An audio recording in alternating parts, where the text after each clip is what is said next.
اب میں گزارش کروں گا کیونکہ ہمارے پاس وقت بہت کم ہے اور مقررین ہیں. ابھی ہمارے پاس دانشور حضرات میرے سامنے بیٹھے ہیں. جناب افضل امام صاحب ایڈوکیٹ بامبے سے تشریف لائے ہیں. جناب فخر الحسن صاحب بامبے سے تشریف لائے ہیں. جناب شانو بھائی سہارنپور سے تشریف لائے ہیں. جناب سلمان زیدی صاحب چیئرمین چرتھاول.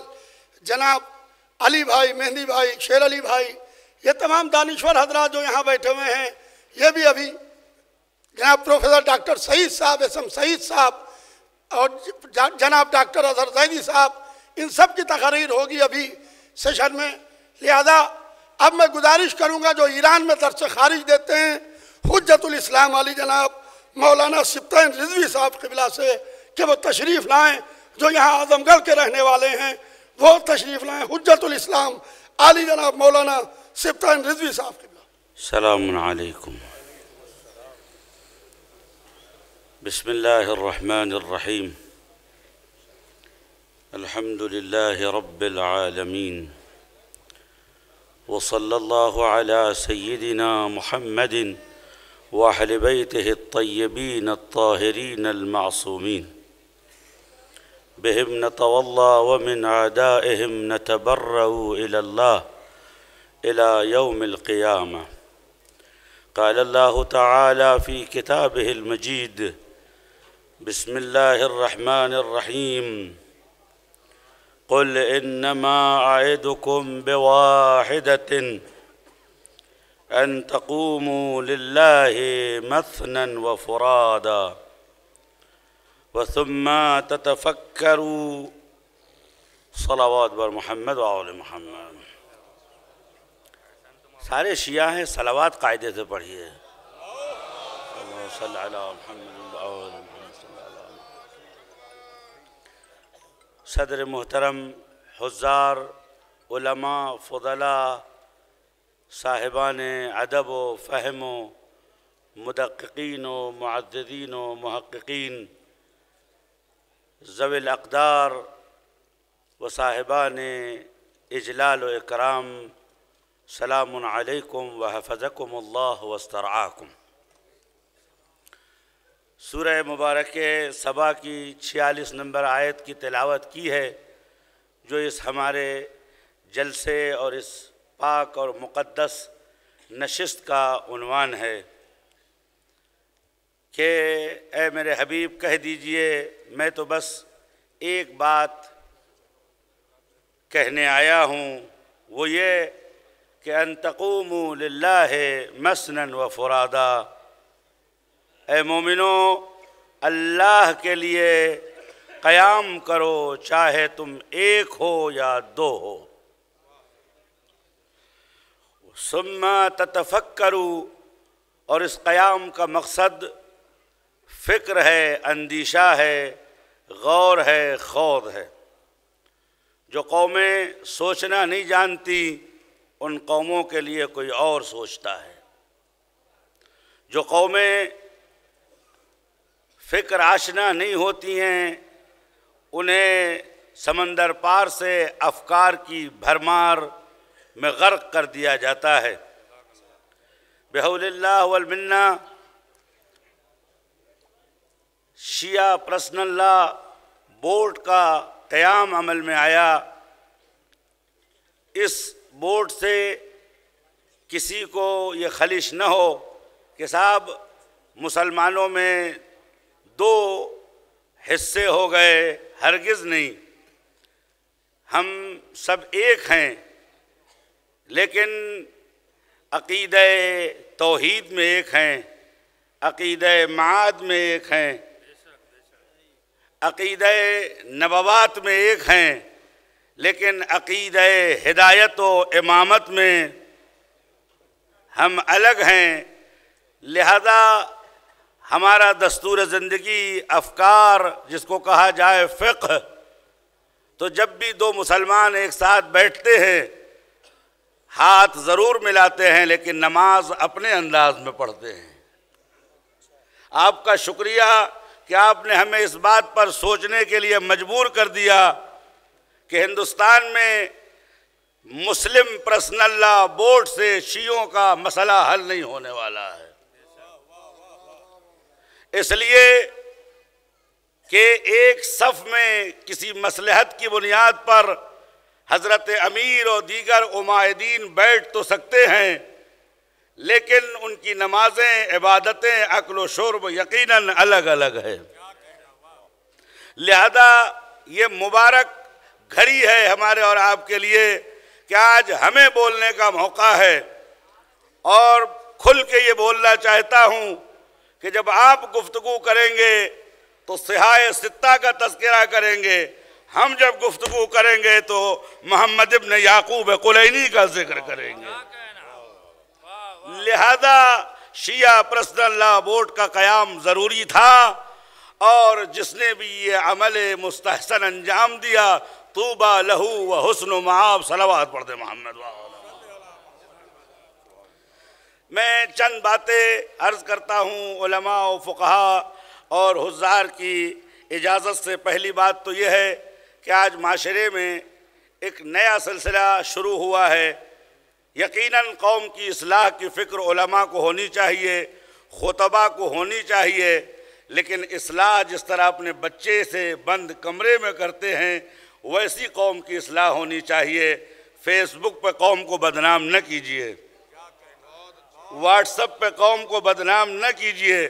جس کو آپ تبلیغ سمجھتے ہیں وہ تبلیغ کا ڈھنڈورا ہے، تبلیغ نہیں ہے۔ تبلیغ کا طریقہ ہے کہ جس طرح آپ اپنے بچوں کو اپنی ناموس سمجھتے ہیں، اپنی عزت سمجھتے ہیں، ویسے ہی قوم کو عزت و ناموس سمجھیے۔ ایسا نہ ہو کہ ہماری کمیاں اگر ہوں کہ نہیں ہیں انشاءاللہ دوسروں تک پہنچیں۔ دوسری بات یہ ہے کہ ہم سب کو مل کر اپنا سیاسی مستقبل طے کرنا ہوگا۔ ہم ووٹ بینک کب تک بنتے رہیں گے؟ کب تک غیر نتھو خیروں کی جھولی میں گرتے رہیں گے؟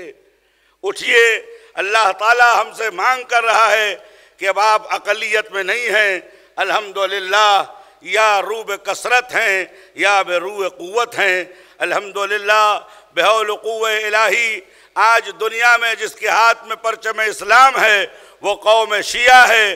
جو مسائل ایک عرب مسلمان نہیں حل کر سکے وہ 50 کروڑ مسلمانوں نے حل کر کے دکھا دیا، اور ان مسلمانوں کے پیشانی پہ ایک ہی چیز لکھی تھی، لبیک یا حسین نفدی کا بالروح والدم۔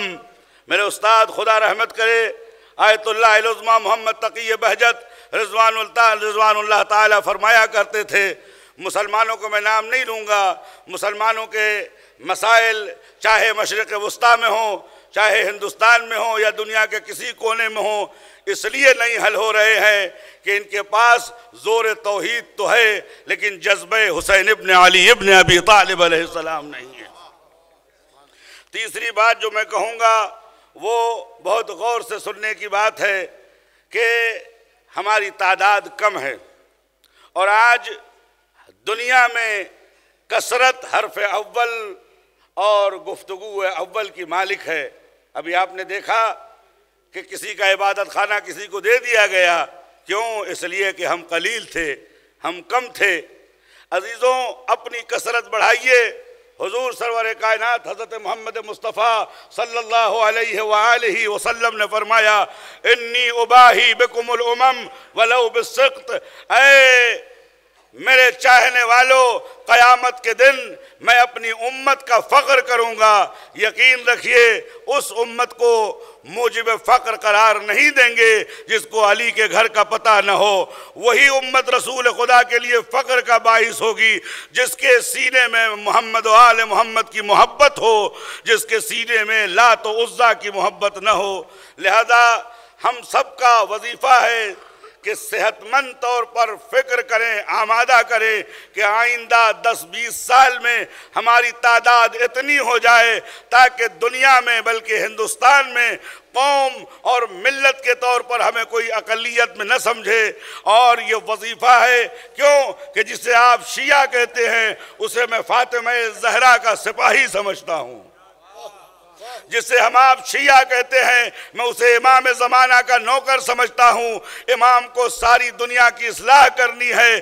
جب تک مصلحین نہیں آگے بڑھیں گے اور زیادہ نہیں ہوں گے تو اصلاح کے عمل میں کمی آئے گی۔ صلوات بر محمد و آل محمد۔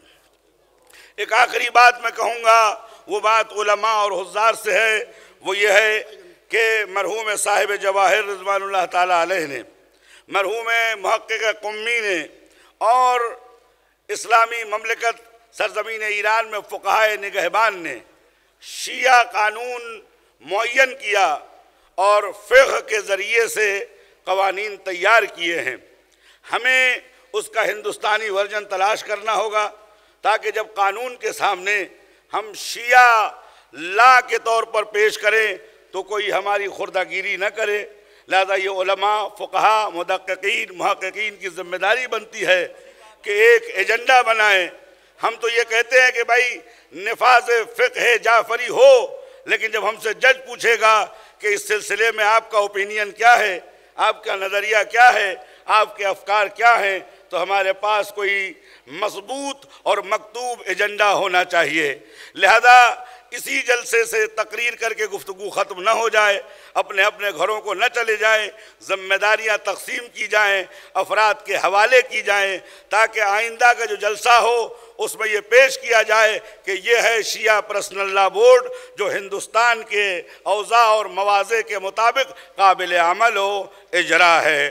اور آخری بات میں یہ کروں گا وہ یہ ہے کہ اس اسٹیج کو، اس مقدس سرزمین کو شخصی اور پرسنل اختلافات کا ذریعہ نہ بنائیے۔ یہ قوم نے ہمیں دیا ہے، اس سے قوم کے مسائل کو حل کریں۔ سب سے پہلی عفت لسان، اخلاق، محبت اور عزت۔ کوئی کہیں بھی جاتا ہو اگر وہ علی کا چاہنے والا ہے تو وہ ہمارا بھائی ہے، آل محمد سے محبت رکھتا ہے تو وہ ہمارا بھائی ہے۔ ہم اس کے لیے دعائے خیر کر سکتے ہیں، دعائے سو نہیں کر سکتے۔ اور آخری بات یہ ہے کہ جتنے لوگ حاضر ہیں، میں مولانا یعصوب صاحب اور حضار کا شکریہ ادا کرتا ہوں کہ قوم کو کم سے کم یہ امید تو ہے کہ جب بھی کوئی مسئلہ پیش آئے گا تو یہ فون اٹھاتے ہیں، مسائل کو حل کرنے کی کوشش کرتی ہیں۔ لیکن افسوس یہ ہے کہ صرف یعصوب صاحب کیوں یہ کریں، ہر ضلع کا ہر عالم اپنے اندر یہ کیپیسٹی پیدا کرے کہ قوم اپنے اپنے علماء سے مراجعہ کرے، اور یہ تبھی ہو سکتا ہے جب سب ید واحد ہو جائے، دست واحد ہو جائے۔ ان کی بات قوم کی بات، قوم کی بات ان کی بات۔ آخر دعوانا الحمد للہ رب العالمین، وصلی اللہ علی سیدنا محمد واہل بیتہ الطیبین الطاہرین المعصومین۔